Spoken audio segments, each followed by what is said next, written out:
In water overnight, the water soaks into the fibers so that they swell, they gain weight and density until it takes on the approximate characteristics of a human Kayla! And this gave the samurai something to test their skills with, that 450 years later there are still no activist groups complaining that the rights of rice straw is being violated. Well, that's not entirely true anymore. Alright, fine. 3 years ago we did a sci-fi con in Roanoke, Virginia. And I made that comment, and a group of college students put together a Facebook group. Advocates for the rights of rice straw. And they had a picture of a 300-pound sumo guy in a diaper cutting through what looks like a bale of hay, and then had a sign-up sheet online to sign your name as a petition to stop Samurai Dan from herding rice straw, and then they attached that to my Facebook page. Not to let that go, I put in the comment section, this is what a degree from Virginia Tech will get you.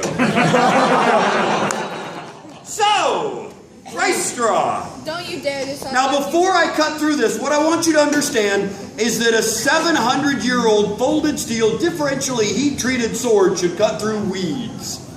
Duh. A $7 machete from Walmart will cut through weeds. That's what it was made for.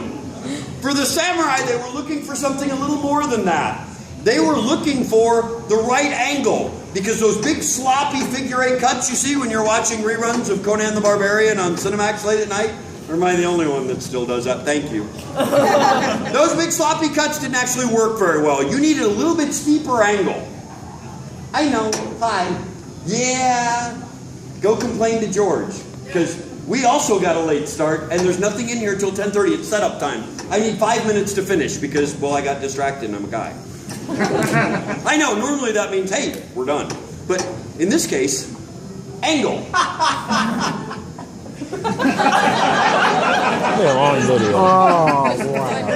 That big 45-degree angle? No, a little bit steeper. About a 35-degree angle down. And now that I've told off on myself, watch the cutting. If you think my angle's off, by all means, come talk to me about it after the show. I love criticism. Downward diagonal.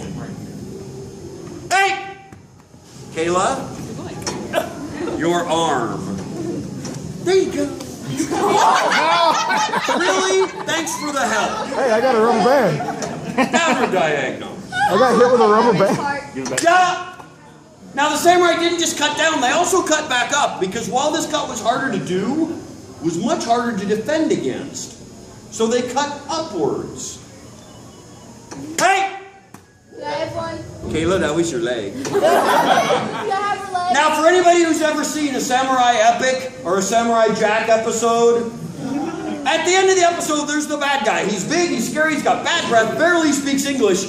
Actually, that sounds like the former governor of California. But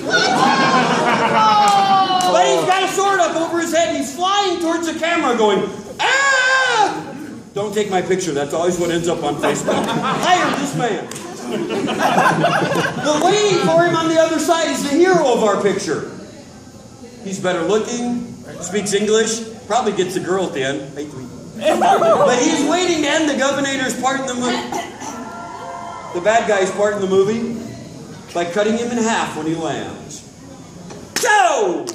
Can I have it? Can I have it? And for those of you Zombieland fans, okay, don't do that. Please, rushing the stage with the guy with the razor sharp sword. Please go back to your seat before you get chopped into small pieces. Yes, please! Are you an only child? Yeah. No. You wish. Well, yeah, so the rest of us at this point. For those of you Zombieland fans, you remember rule number 2? Double tap! Can I have it, please? And for those of you interested in hitting on my wife, we also perform circumcision.